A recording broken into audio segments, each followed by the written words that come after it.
not easy to write a book. I mean, you can talk well, you can write paras, you can write columns, but to have the discipline to actually write that many chapters and make it into a book, I think it's great. And well done, Soha. Really, very, very proud of you. Thank you. Thank you so much. Toughest chapter to write was probably the one called A Working Actor. The others sort of fell together, but really my struggle has been with my profession as an actor, which is such an important part of my life, but also the insecurities that come with the comparisons that are made, which are very difficult to live up to. And as I said, you know, they're very big shoes to fill, and I have very small feet.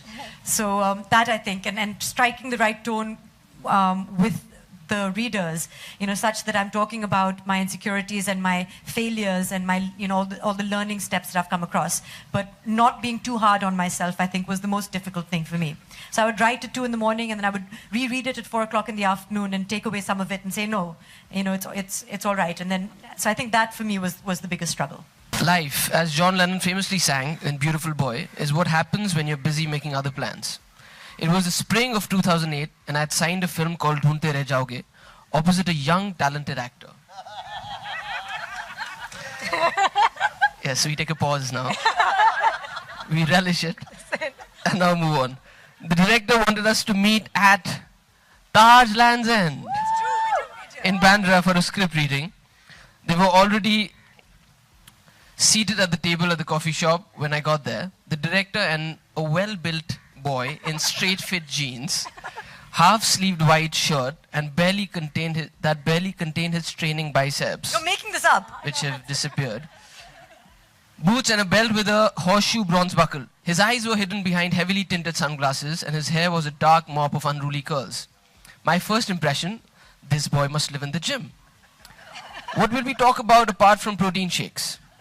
It was an opinion that survived well into the shooting of the film, because over the course of Mumbai's schedule, Kunal must have spoken a total of 15 words to me.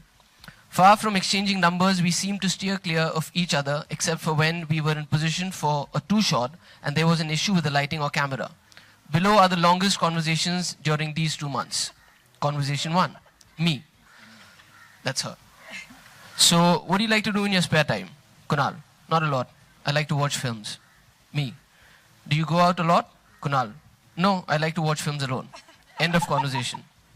Second conversation took place when she was writing something on a laptop. Kunal, what are you writing? Me. An article for my college, the Oxford magazine. End of conversation.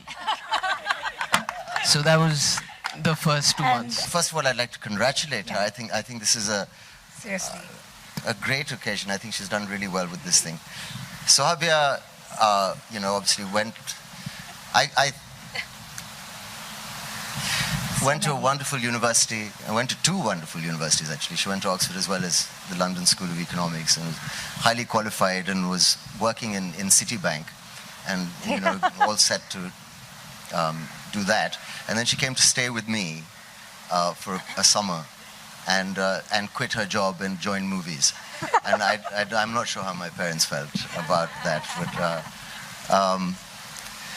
she's, of course, has her mother's blood and genes as well, and was drawn to this profession. There was a time, you know, that she's misleading. She seems quiet and very, very sweet and polite, which she is, and she's a source of strength for us, and I'm very happy she lives in the same city as I do. But she had gone out to dinner once. I want to tell the story. It was before she met Kemu here. I hope he doesn't mind me saying this, but it was kind of a date. He was a really wealthy guy, and he was a big industrialist, and everyone was kind of wondering how this was going to work out. And he was talking to Soha, and Soha was really bored. I don't know if she was already seeing Kunal and... Okay, all right, I don't know. No, in the sense that, you know, just went out to be polite. Anyway, she's out at this dinner, and her friend messages her and says, you know, how's it going? And she replies, hey, you know, he's really boring. And she sends the message to the guy she's having dinner with. And now this is Soha. She doesn't skip a beat. She says to the guy, excuse me, can I borrow your phone, please? Takes it, deletes it, gives it back, and carries on. Well, my sister. Yeah. I think I'm rarely intimidated by anyone, as I'm sure most of the media knows. But if there's one person in the family that I'm completely in awe of, I think it's Soha. Thank you so much. I mean, obviously, just a little nervous, taking a cue from Kunal. Obviously, being that when I'm at dinner with Saif and Soha, I'm like, oh my God, I'm never going to understand this conversation. If Kunal can't, there's no way that I can. So Soha's always been so polite. She's always been like, yeah, hi, what's up? So yeah, okay, did you buy anything? So what's the gossip? So I'm like, oh God, I feel so small and lame. Is this what it's really going to be?